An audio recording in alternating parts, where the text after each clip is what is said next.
सलामती की गुंजाइश नहीं, सेमीफाइनल की जानिब सफर के लिए जान लड़ाना होगी। वर्ल्ड कप के एक और आसाब शिकन मुकाबले में ग्रीन शर्ट्स का कड़ा इम्तिहान। पाकिस्तान आज चेन्नई में मजबूत हरीफ जनूबी अफ्रीका से टकराएगा। टीम ग्रीन मेगा इवेंट के अहम तरीन मैच में कामयाबी के लिए पुराज़्म, कौमी टीम को धचका। हसन अली मैच से बाहर। पीसीबी के मुताबिक फास्ट बॉलर शदीद बुखार में मुब्तला, प्रैक्टिस सेशन में भी हिस्सा न ले सके।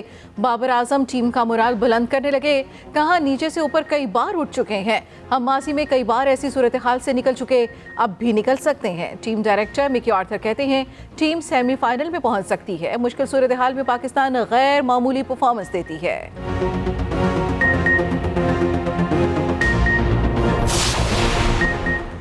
साइफर केस में चेयरमैन पीटीआई की जमानत की दरखास्त मुस्तरद। इस्लामाबाद हाई कोर्ट के चीफ जस्टिस आमिर फारूक ने फैसला सुना दिया।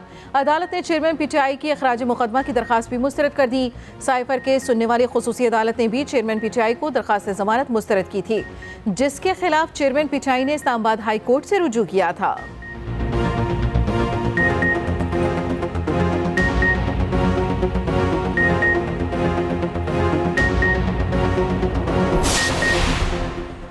जजेस के खिलाफ जेर इल्तवा शिकायत। सुप्रीम जुडिशल काउंसिल का इजलास आज होगा। चीफ जस्टिस काजी फाइज ईसा की जेर सदारत इजलास दिन 11:30 बजे होगा। जस्टिस सरदार तारिक मसूद और जस्टिस एजाजुल एहसन बतौर रुकन शिरकत करेंगे। चीफ जस्टिस लाहौर और बलूचिस्तान हाई कोर्ट्स भी शरीक होंगे। जस्टिस मुजाहिर नकवी के खिलाफ शिकायत पर जस्टिस सरदार तारिक अपनी राय काउंसिल को भिजवा चुके हैं।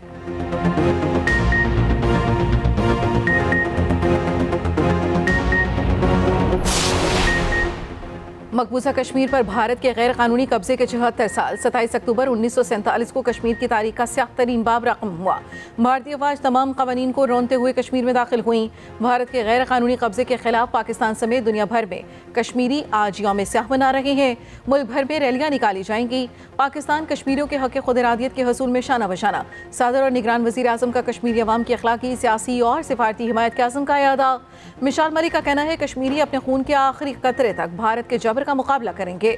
बिलावल भुट्टो जरदारी ने अपने पैगाम में कहा मसला कश्मीर खित्ते में इस्तेहकाम और दुनिया में अमन का मसला है।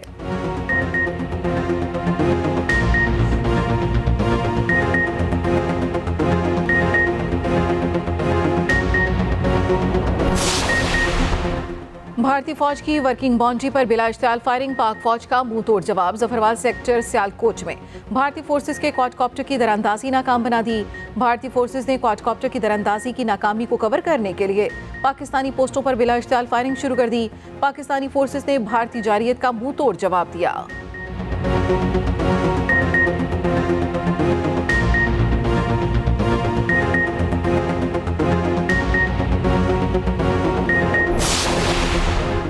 निगरान वज़ीर आज़म का फौजी अदालतों से मुतालिक फैसले के खिलाफ अपील दायर करने का ऐलान। अनवारुल हक काकड़ ने कहा फौजी अदालतों के खिलाफ फैसले पर अपील करेंगे। कानून में तब्दीली का हक पार्लियामेंट के पास है। पीटीआई को 9 मई का चैलेंज दरपेश है। अवाम ने चेयरमैन पीटीआई को इसलिए वोट नहीं दिया था। इदारों के खिलाफ अमल करें। पीटीआई के जलसों पर पाबंदी की कोई पॉलिसी नहीं। चेयरमैन पीटीआई के मुस्तकबिल का फैसला अदालती केसेस की रोशनी में होगा। इंतखाबात में लेवल प्लेइंग फील्ड होनी चाहिए, ये भी कहा। डेडलाइन खत्म होने के बाद गैर कानूनी तारकीन को पकड़ेंगे। गैर मुल्की जाएं, अपने मुल्क से पासपोर्ट बनवाएं। पासपोर्ट के बाद जिस मकसद के लिए आना चाहें वीज़े के जरिए आ जाएं।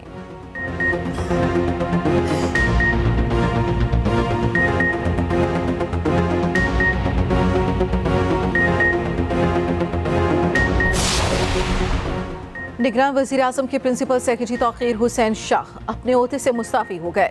वज़ीर आज़म ने तौक़ीर शाह का इस्तीफ़ा 31 अक्टूबर 2023 से मंजूर कर लिया। तौक़ीर शाह वर्ल्ड बैंक में एग्जीक्यूटिव डायरेक्टर के तौर पर ज्वाइन करेंगे। Executive director world bank Naveed Kamran Baloch की मुद्दत 31 अक्टूबर को ख़त्म होगी।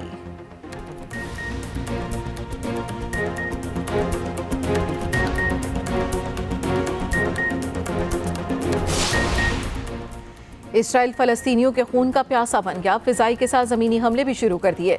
गज़ा में टैंकों से चढ़ाई, रिहायशी इमारतों पर बदतरीन गोलाबारी, मुतादिद इमारतों को मलबे का ढेर बना दिया। फ़लस्तीनी शोहदा की तादाद 7000 से तजावुज़ कर गई। खान यूनिस में ताज़ा फ़िज़ाई हमलों में मज़ीद 30 शहीद किए गए। तकरीबन 45% रिहायशी इमारतें तबाह हो चुकी। बेघर अफराद की तादाद 14 लाख से बढ़ गई। इसराइल के जनूबी लिबनान में भी हमले, ज़ख्मी बच्चों की वीडियोज़ ने दिल दहला दिए।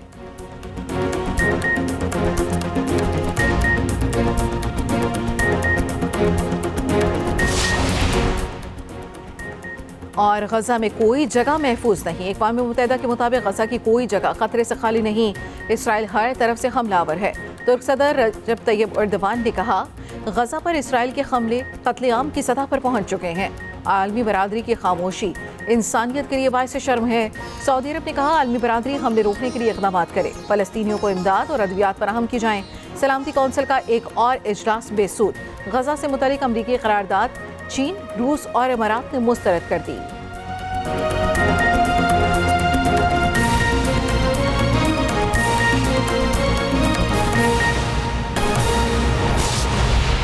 अहम खबर, वफाकी हुकूमत ने फैजाबाद धरने के जिम्मेदारान के तयन के लिए फैक्ट फाइंडिंग कमेटी बना दी। सुप्रीम कोर्ट फैजाबाद धरना केस में अटॉर्नी जनरल ने अमल दरामद रिपोर्ट जमा करा दी। रिपोर्ट के मुताबिक फैक्ट फाइंडिंग कमेटी में एडिशनल सेक्रेटरी दाखिला, एडिशनल सेक्रेटरी दिफा, डायरेक्टर ISI शामिल। फैक्ट फाइंडिंग कमेटी तयशुदा TORs के तहत इंक्वायरी करेगी। अटॉर्नी जनरल की रिपोर्ट के मुताबिक ये मालूमात फराहम की गई। वफाकी हुकूमत फैजाबाद धरने के जिम्मेदारान के तयन के लिए फैक्ट फाइंडिंग कमेटी बना दी है। सुप्रीम कोर्ट फैजाबाद धरना केस में अटॉर्नी जनरल ने अमल दरामद रिपोर्ट जमा करा दी। मज़ीद तफसील जाने के अपने नुमाइंदे जहांज़ेब अब्बासी से अपडेट कीजिएगा। जहांज़ेब, देखें, वफाकी हुकूमत ने फैजाबाद धरना नजरसानी केस में अपना तहरीरी जवाब या तहरीरी मौक़िफ़ सुप्रीम कोर्ट में जमा करवाया है। इसमें सुप्रीम कोर्ट ऑफ पाकिस्तान को ये बताया है कि हमने फैजाबाद धरना फैसले के ऊपर अमल दरामद के लिए एक स्पेशल फैक्ट फाइंडिंग कमेटी बनाई है।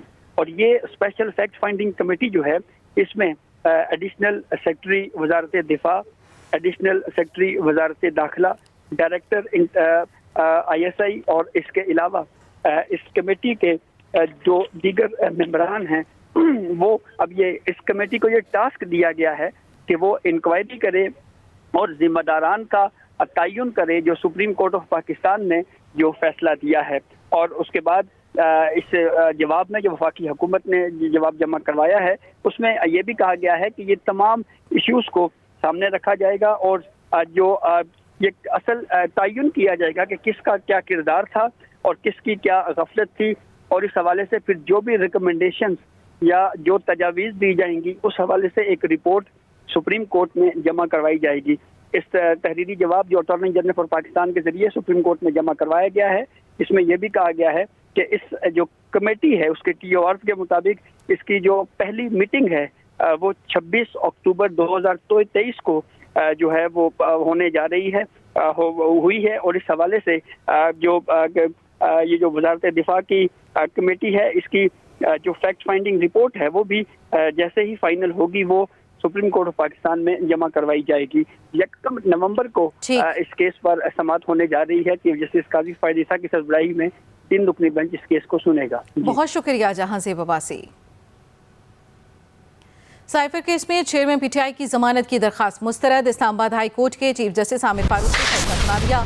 अदालत ने चेयरमैन PTI की खराज मुकदमा की दरखास्त भी मुस्तरद कर दी। साइफर केस सुनने वाली खुसूसी अदालत ने भी चेयरमैन PTI की दरखास्त जमानत मुस्तरद की थी, जिसके खिलाफ चेयरमैन PTI ने इस्लामाबाद हाई कोर्ट से रुजू किया था। साइफर केस में चेयरमैन PTI की जमानत की दरखास्त मुस्तरद।